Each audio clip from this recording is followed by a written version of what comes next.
Kumusta mga kapiso? Napansin mo ba na parang laging kulang ang oras mo sa dami ng kailangan gawin? Kung feeling mo lagi kang nagmamadali at hindi umaabot sa deadlines, nandito ako para tulungan ka. Sa episode natin ngayon sa Pinoy Piso Tips, pag-uusapan natin ang top 10 tips para i-manage ang oras mo ng maayos. Kaya kung gusto mong maging mas produktibo at chill lang sa buhay, ituloy mo lang ang panonood. Number 1. Magtakda ng clear na mga layunin.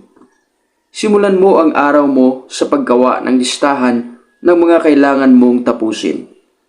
Gawin itong specific at realistic para hindi ka mawala sa track. Number 2. Unahin ang mahahalaga. Gamitin ang tinatawag na Eisenhower box para isort ang mga gawain mo. Ano ba ang urgent at important? Tapos, unahin mo yon. Number 3. Kalendaryo at planners. Isang lifesaver ang pagkakaroon ng planner. Dito mo isusulat ang lahat ng meetings, deadlines, at personal na mga gawain para hindi mo makalimutan. Number 4. Mag-block ng oras.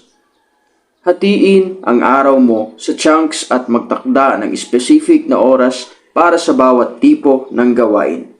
Halimbawa, may oras para sa emails, oras para sa mga creative work. Number 5. Matutong tumanggi.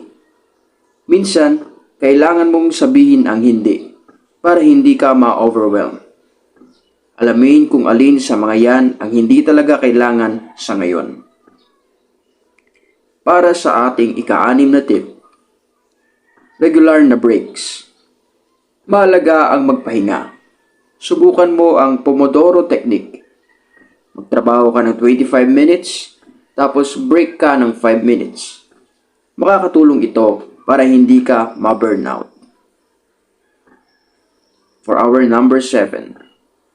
Bawasan ang social media. Madaling maubos ang oras sa pag-scroll lang sa Facebook o Instagram o di kaya sa panonood sa YouTube, maliban na lamang kung educational o makakatulong sa iyo ang iyong mga pinapanood. Iset mo ang timer kung kinakailangan para kontrolado ang paggamit. Number 8. Delegate ng tasks. Kung marami kang gawain, matuto kang magpasa ng ibang tasks sa teammates mo kung meron man. Hindi lang ito makakagaan ng load mo, makakatulong pa ito sa kanila para matuto at lumago. Number 9. Weekly review. Dapat may time ka every week para reviewin ang mga nagawa mo at mga hindi. Especially sa mga estudyante at sa mga empleyado. Ito ay makakatulong para ma-adjust mo ang schedule mo sa susunod na linggo. At para sa ating ikahuling tip, maging flexible. Importante ang may plano, pero dapat ready ka rin sa mga unexpected changes. Adaptability is the key. Yan ang ating 10 mainit-init na tips para maging master ka sa pag-manage ng iyong oras.